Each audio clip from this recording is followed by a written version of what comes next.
So, this game is about a little kid named Isaac. He's about 5 years old. And it's really vague at the start because when you start playing, you know nothing about the story. But what they tell you in the beginning cutscene is that he lives alone with his mom, and his mom watches Christian TV and everything and is really religious, and she hears the voice of God telling her that Isaac is corrupted and that she needs to take everything sinful out of his life. So she takes away everything from him, like all his toys and his clothes and everything, and locks him up in his room. Wow. Then the voice of God comes back and tells her, just like the story, I think, of Moses and Isaac in the Bible, that she needs to sacrifice Isaac. So then she comes into his room with a knife, and he finds a trap door in his room and jumps into the basement, which is where the main gameplay takes place. And the actual story of the game and the game itself, like the gameplay, are sort of separate, because when you're in the basement, it's this gigantic dungeon full of monsters and items that Isaac finds and hurts himself with to get stronger, because you fight the enemies by using your tears. So if you're in more pain, you deal more damage because you can cry better. Okay.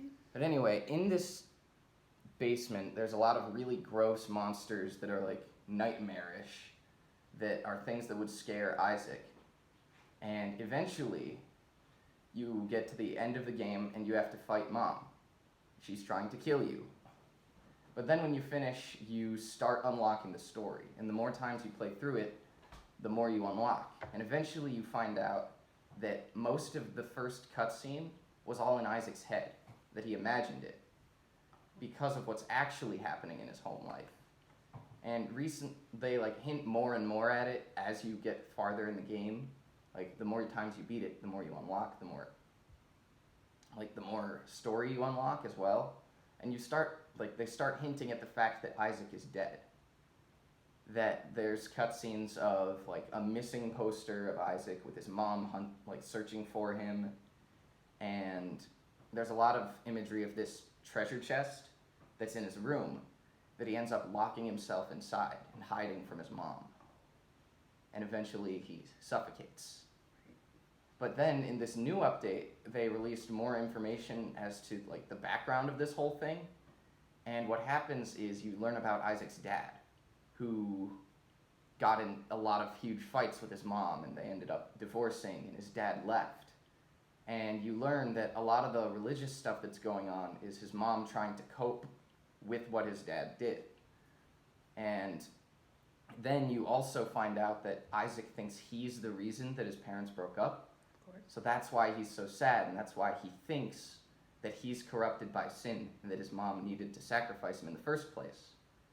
And so then eventually, when you get to the end of the game, you do all this crazy fighting against Dogma, which is a boss based around TV static. And in the background, there's all these crazy evangelical preachers preaching nonsense, religious dogma. And Isaac has to beat this monster. And then eventually, in the very final ending of the game, not the hardest boss, but the last boss of the game, you end up finding out that Isaac gets to go to heaven, and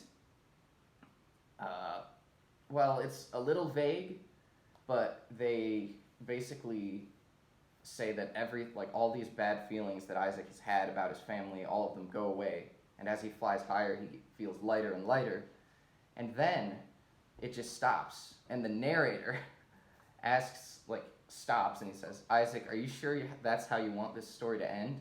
And then you can actually hear a kid's voice respond, "No." And so then it backtracks and goes back to the first cutscene and starts it off again saying, Isaac and his parents lived in a small house on a hill, which is, I'm not entirely sure of what that's supposed to mean, but I think it's that when you finish the game, you end up getting to the part where you learn about how Isaac is just listening to a story or telling a story or something to his father, who is actually still there. And I guess making most of the actual story of the game a moot point. So it's kind of a really weird balance of all in his head and what really happened, and it becomes really difficult to interpret what's imagination and what's actually the events of the game. So that's basically the story of The Binding of Isaac.